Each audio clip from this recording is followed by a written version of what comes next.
panelists, invite you to Mihi and Adam, and we have 4 ministry leaders from our territory who are going to join us for some response time. And it's a fishbowl conversation. There are no fish will be harmed in the conversation. That's just to say they're going to have the conversation. We're going to be looking in as to a fishbowl. And later on in the day, we're going to have lots of time for Q&As and responses from the group. I'm going to invite our panelists to introduce themselves briefly, and then I'm going to share a question, observation based out of their own context. I'll say most of us were able to gather together a couple weeks ago to have some preliminary conversation about what this day would be and some of the themes. And it was really clear that all of our panelists could have easily been our presenters for the day, too. They had so much good things to share. So we don't have another time, we'll have to have more time for each of you to share. But I'll just hand the microphone down. Hello. Ooh, good morning, or lunchtime. My name is Rebecca Blake. I'm the co-pastor of Beacon Church, which is a newly chartered PCUSA congregation in the post-industrial neighborhood of Kensington, Philadelphia. And we have been operating there for about 5 years, but just chartered last November, which is really exciting. And so it's a small outfit, me and Karen Rohr, and some kind of rotating interns. And that means that a lot of my job is involved with visual storytelling. So I manage our website, our Instagram, our social, the whole gamut. And that has been a really unexpected field to find myself in, and one that I deeply love and feel called to. So it's just so much fun to do that work. And so it's fun to hear all of what we're hearing about this morning and how that kind of connects. Good afternoon. My name is Chris Holland. I am the supply pastor at New Spirit Presbyterian Church at 58th and Chester. We're in Southwest Philadelphia. We exist on a campus of a Christian school, a social service agency, our church, after-school program, and there's a lot of ministry going on community-wide where we are. But we do face issues in stewardship and in media based on the demographic that we exist. So we'll be talking a little bit about that. Good afternoon. I'm Fritz Fowler, and I serve as the pastor at University Lutheran Church in 37th and Chestnut in Philadelphia, and the Lutheran campus pastor at University of Pennsylvania and Drexel University. And working with college students, just talking about stewardship and talking about it with church members who don't understand some of the difficulties sometimes or how that's changed since they were college students is always an engaging topic of conversation. Hello, my name is Violet Little. I am the pastor of the Welcome Church. The Welcome Church is a church without walls, which means more than just not having a building. Our congregation consists primarily of people who are experiencing homelessness and who are currently living on the street. Our associate pastor, Sean O'Steinagle, is PCUSA. I'm a Lutheran pastor, and on our volunteer clergy team, we have several Episcopalians, a United Methodist minister, and someone who is Seventh-day Adventist. Great. Thank you all so much. So I'm going to invite our panelists to respond, questions, comments, observation. I'll try to keep the time, and I'll do my best Lester Holt to if we need to, if we get off track. So whoever would like to start, we could pass the microphone. Just one more second. Okay. I'm left holding the mic.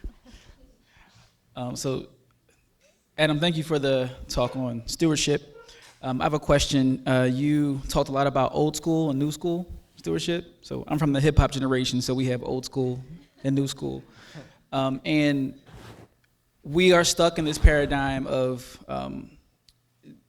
yes, we want to change the conversation around what stewardship is. And we talked about, tithing and not tithing, and it's still at 2%. But where we find ourselves is that we are in a low-income community. And even if we change the paradigm of the conversation, how do we still reach our bottom line? And because it's still difficult, and should we be reframing stewardship to be larger than just our community? So that's kind of my question. Great. Yeah, I'll get around to that. In the minimalist video, the simplicity movement folks, what's unaddressed, and one of the reasons I don't go into it more, is there's such an act of privilege in the ability to buy a tiny house. It's this, and that's completely unaddressed. And so, yeah, so thanks for the question. And in terms of, around questions of actually, even if we do this right, sort of, is it going to work out? I think there's two ways to go about it. One is to think about alternative, funding streams or partnerships, and all that type of possibilities. The hope, though, is that if we flip the question from moving from beginning with how do we hit the budget to the missional question, what is God doing in this place? And to have all the conversations around money begin with participating in God's mission, then we end up, however the budget works out, we end up realizing we're doing the work of God in that space. And so the whole conversation, the whole sort of goals move from hitting the numbers to participating with what God is up to there. And that's, and certainly there's the realities of the transactions that need to be made to help that happen. But hopefully, if we change the nature of the conversation, we have a different type of sort of outcome in mind in the first place. So that's really great. I'm glad you brought that up because coming from a different corner of the city, but similar context.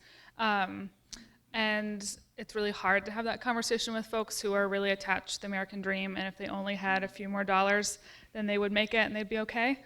And so we, from the beginning at Beacon, have tried to frame ourselves as missionaries to the neighborhood of Kensington. And we think of missionaries only kind of cross-culturally or across the world. But as a church, capital C, and there's different denominations that are doing a better job of this than others, we tend to abandon the neighborhoods who can't afford the gospel, or a pastor who can cast that vision. So, how do we get that person there to encourage that conversation? So I'm curious as to if you all have heard of or been a part of kind of a stewardship conversation at a more macro level. So we're talking about stewardship in our churches and our individual congregations, but how do we have conversations at a regional or a synod or kind of a larger level of, all of the money that our churches are contributing to mission? How do we have that conversation about where we funnel that and how and when and where's the strategy with that?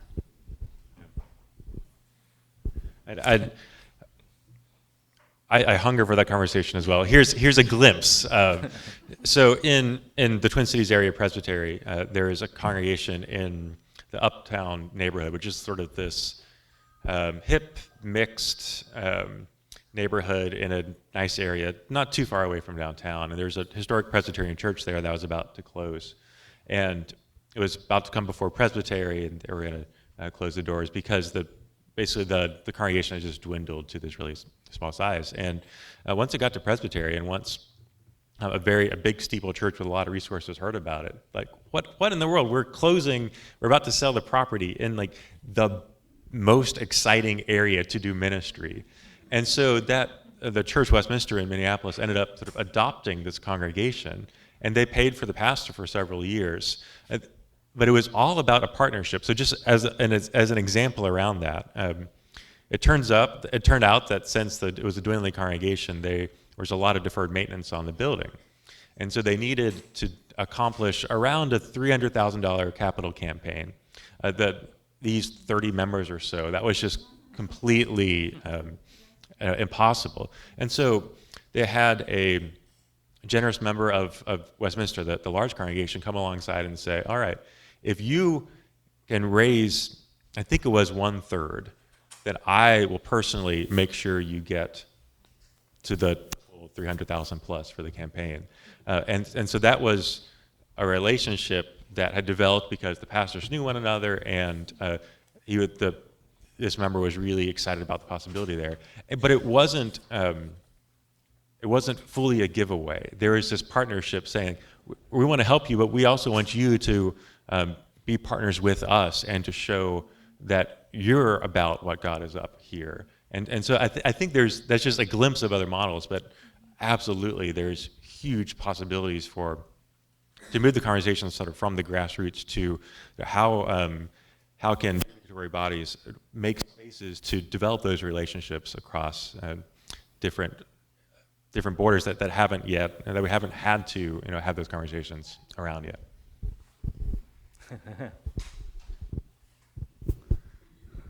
Thought I'd get a Lutheran voice in here. I really appreciated both of the presentations. I thought they were excellent. Adam, I was very happy to hear you talk about paradigm shifts and to use the word common good connected with sustainability. My question's two parts, and it goes into Mihi's presentation. The first part is a question about how do you define sustainability, because every time I have to fill out a form on mission development, sustainability equals money. And we do not only a narrative budget, but we do a narrative for everything. And language is very important. So how do we change definitions? How do we change language? I serve a congregation that is defined as people living in poverty. I had the church change that, by church I mean ELCA, to people living in economic poverty because they are rich and have much to give. So the second part of my question, amen, particularly refers to Mihi's presentation. I'm so happy to see all the ways you mentioned, both of you mentioned Henry Nouwen. He was my first spiritual director. He's the one who brought me into seminary. And his emphasis was always on being the receiver. And our biggest challenge in the Welcome Church, which I use Facebook for all the time, is to highlight the many, that our folks, though we are dependent on everyone for everything we have, and especially God, how do we have people who are not in poverty and who have the power and the privilege to give economically?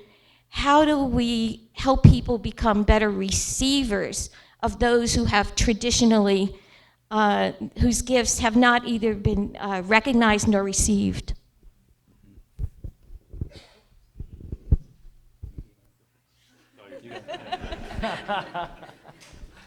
Oh my gosh, I feel like that's a really great question. I mean, I think that there's so many practices that we can encourage in our churches and communities that would cultivate this sense of receiving. I mean, I think conversations around privilege and all the layers of privilege that we might have in terms of ethnicity and gender and race and economics, to really hit on the different ways that we experience that privilege and kind of just flatten all those structures, flatten that hierarchy, so that we realize that we are all on level ground as God's creation, as God's beloved, and that makes us see our need and our fragility and our vulnerability, and look to receive from those we traditionally wouldn't receive from. I guess I'm just trying to think about, I really like the things that Rebecca is doing with the Beacon in terms of the digital storytelling, and I know that Adam hit on this as well in terms of talking about raising interest and awareness and consciousness for certain projects. And I think there's something about providing a space for stories that humanize, like you said, the folks, so that they're not just seen as these objects of poverty, but people with power and agency and perspective and stories. So how do we create those spaces, whether with new media or with digital technologies or just simply within the space of worship? There's a lot of great places. I'm thinking of like Church of the Pilgrims in DC with Ashley Goff, and I think she's the associate minister. I don't know who the head pastor is there. But they do some really incredible and radical things with the liturgy and the worship space so that these stories are lifted up. And it's not just the traditional, the pastor has the pulpit and speaks the story of God's grace all the time.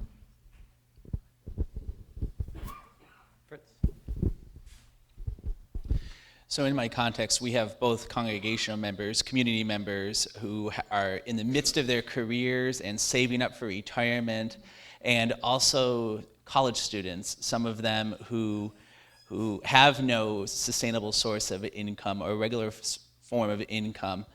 How do you begin to have that conversation with young adults about the importance of giving and helping them have a view that they are that they have been blessed and they can be generous on one hand, while on the other hand, their parents and the older generation who's in the midst of their careers say, well, they should give because I did when I was a kid, and they don't have some of the same debt loads, and start to form that conversation with an intergenerational mindset of both millennials and those who are older. Yeah, I totally want to come to your church and see how this goes. Yeah, so I think there's, and this is sort of related to Mihi's response, there's an enormous opportunity. So back to those sort of paradigms, that to share the wisdom and stories around, for folks to sort of step within their own paradigm and to tell one another what that means to them. So around tithing, for instance, I mentioned that it's actually, I'm sort of hesitant about leading with that. I've never, though, found an unhappy tither. They love talking about giving. And having that possibility, that conversation for somebody maybe from the older paradigm or somebody from the newer one who's, if they're tithing, will be tithing out of borrowed student loans. It doesn't seem like, I'm not an accountant, but economically that's not a good idea. But to be able to share those stories and have those conversations. So questions like, what's your earliest memory around money? Or as you were growing up, where did you see generosity lived out? Or who do you know that's a generous person? And thinking about generosity as this virtue that isn't just around money, but it's around all of life. Wherever folks are on the age spectrum gives an opportunity to have a possibility to see themselves as a way in. And then finally, so if one of the definitions of stewardship is the management of resources. College students have an amazing bounty of resources, particularly around social media maybe, and followers and all that, and time and talents that using stewardship language or generosity language around those resources that folks do have will help be a step on the journey towards developing a stewardship mindset for folks as they grow up. Can I connect? And then it's actually to me. So that's a really interesting question, and I was really struck in the trailer for that documentary about one of the folks said something about how it enabled him to take control of his life, and that really struck out to me because God is in control of our lives, and so that kind of tension there. But it reminded me of how many of our young folks and folks of all ages are seeking meaning and turning to their culture and not finding it. And the church used to be the place where you went to figure it out, and we are failing our folks right now in that department. And so I'm curious in terms of, because that's often, awakening in college, or kind of taking all the things that you grew up with and reimagining them and reevaluating them. And I'm kind of curious to Mihi in terms of like interacting with that particular demographic. What are the avenues to meaning, or how do you kind of facilitate those folks finding their way? Is it all digital? Is it in person? Like how does that work for you in your context? Yeah, I mean, it's definitely a hybrid model. I sort of take, I think, Paul's method of being all things to all people. I use all things for all people kind of thing. But I try to look at each person as an individual, and I was thinking about this a little bit when Adam was doing his talk about stewardship and talking more about the journey and the process of giving and increasing your giving and that kind of thing. And I wonder what it would be like to think about and frame stewardship in that way, to think about each individual person and the abundance of their lives, not just in terms of economics and money, but of everything that they have, and how can that be tithed or tied to the church. And so those are some of the ways that I talk about vocation and identity with youth, when with young people and young adults. I did a little bit of interim work in terms of youth ministry within Bloomington, and it was a lot of that. It was a lot about meaning and connection, but then who am I, and what am I interested in, and what do I do with those interests? And I think that Adam just now was asking a lot of great questions, like how do we frame those questions even so that whether it's young or old, people can enter into that process of discernment for themselves and how they can give to the church and what that looks like. And I think that's what stewardship, what is compelling to me about these sort of newer models of stewardship, is realizing that they're an expression of faithfulness and commitment to the church, and there's so many different ways that we can be faithful. And I think about my father, who, he's also in ministry. He was second career person, and there are days where I'm like, I don't know why I'm doing what I'm doing, and it's so hard. And I'm like, why are you doing it? Because he's in a congregation that's dwindling. It's a Korean Presbyterian church in Rockford, Illinois, and so some of you might know the context of that town. Sort of, they used to have a sort of a bigger industry, but they're also kind of dwindling as well. And he always just tells me that it's about being faithful. So you might know that Korean Presbyterian churches often meet for morning prayer services every day, which is just mind-boggling to me because they meet at 5 a.m. And they go every day, except for maybe on like Mondays or something. Even if people don't show up, they still go. It's an expression of his faithfulness, and that always is encouraging to me. Okay, well, it's great. We could go on for much longer, but these people need to eat. So, yes, thank you all so much.